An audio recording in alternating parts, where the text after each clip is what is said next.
Example 1. The efficiency of an engine. An engine transfer 2 times 10 power 3 joule of energy from a hot reservoir during a cycle and transfer 1.5 times 10 power 3 joule at an exhaust to a cold reservoir. Find the efficiency of the engine. So from the definition, the efficiency of the engine equal to 1 minus QC over QS. And then we can substitute our value. QC is 1.5 times 10 power 3. QS is 2 times 10 power 3. Then from this, we can calculate as 0.25 or 25%. Question B. How much work does the engine do in one cycle? So the work done by the engine calculate by taking the difference between the input and output energy. So in this case, input energy is the energy transfer from heat or hot reservoir, and output is the energy transfer to the cold reservoir. Then W equal to QH minus QC. Then we substitute the value. We have work equal to 5 times 10 power 2 joule. Example 2. Freezing water. A certain refrigerator has a COP of 5.00. When the refrigerator is running, its power input is 500 watts.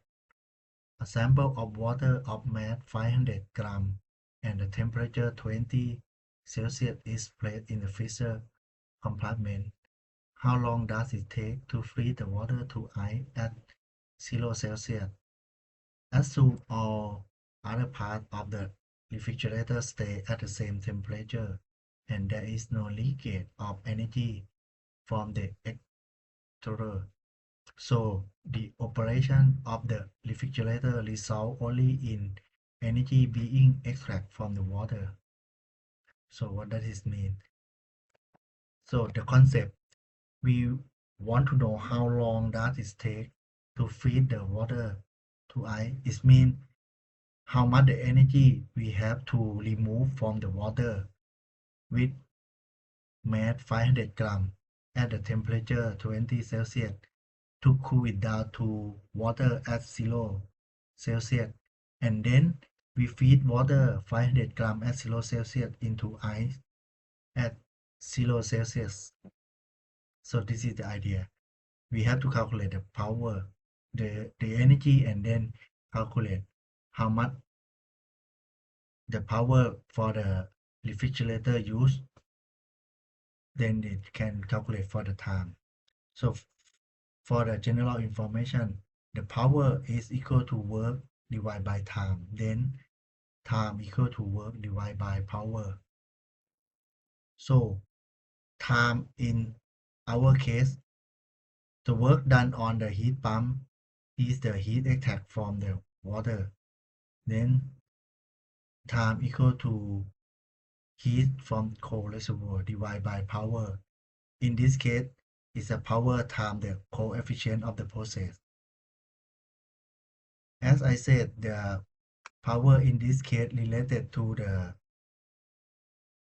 energy that we use to cool down the water and the energy that we use to transfer from water to ice. So then it will related to energy to make a temperature change and the energy for the latent heat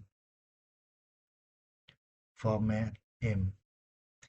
And by this we to convert the water into ice, then delta m is minus m because m is the total mass of the water. Then we can adjust or rearrange our equation as delta T equal to m times Cp delta T minus Lf divided by P times COP. Then we substitute our value we know. Mass of water is 0.5 kilogram. Specific heat of water is 4186 joule per kilogram per Celsius, and the temperature change is 20 Celsius. We need to cool down, then the temperature change is minus 20 Celsius. And the latent heat for freezing point is 3.33 times 10 power 5 joule per kilogram. The power of the refrigerator is 500 watt, and the coefficient of the process is 5. Then from this we use the calculator, we can calculate time as delta T equal to 83.3 seconds.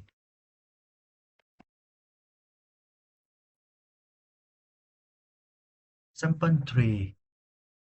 The efficiency of the Carnot engine show that the ratio of the energy transferred by heat in Carnot engine is equal to the ratio of the reservoir temperature as given by QC over QT, QS equal to TC over TH. So from the isothermal expansion from the process A to B in Carnot engine, the heat exchange equal to the internal energy change minus work, and due to the isothermal expansion, internal energy change is 0, then we have the heat equal to work in isothermal expansion equal to nRTH log VB divided by VA.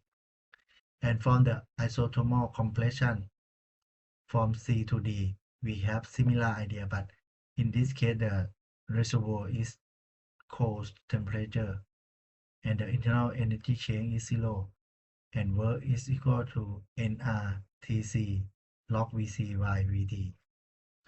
We use these two equations divided together.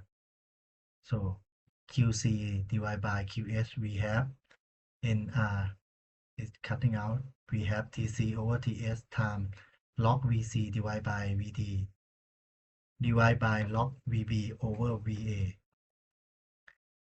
And then we apply for the adiabatic process condition for the state B to C and state D to A. We have this relation VB over VA power gamma minus 1 equal to VC over VD power gamma minus 1. From this, it will become VB by VA equal to VC by VA. From these two relations, we substitute back into this equation. We have QC over QS equal to TC by TS times log VC by VD divided by log VB by VA, and it will become VC by VA. Then we have our result as TC over TS equal to QC over QS. Sample 4. The steam engine. A steam engine has a boiler that operates at 500 Kelvin. The energy from the burning fuel changes water to steam, and this steam then dries a piston. The cold reservoir temperature is at the outside air, which approximately 300 Kelvin. What is the maximum thermal efficiency of this steam engine? So from the equation of the efficiency is efficiency equal to 1 minus Tc over Ts. Tc for our system is 300 Kelvin and Th is 500 Kelvin. Then we have 1 minus 300 divided by 500. This equal to 0.4 or about 40%. So second question, what if we wish to increase the efficiency of the system? The question that we can change between Tc and Ts. So the question, should we increase Ts or we decrease Dc will give better efficiency? say that the delta T that we have to put in our system is just about 50 Kelvin. So we start by increase the TH. Then we have 1 minus 300 divided by 550. We have efficiency become 0.455. But if we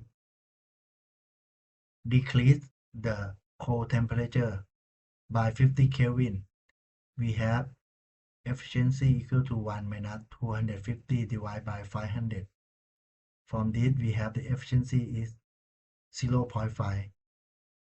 So one can see that by decreasing the core temperature, we can have better efficiency compared to the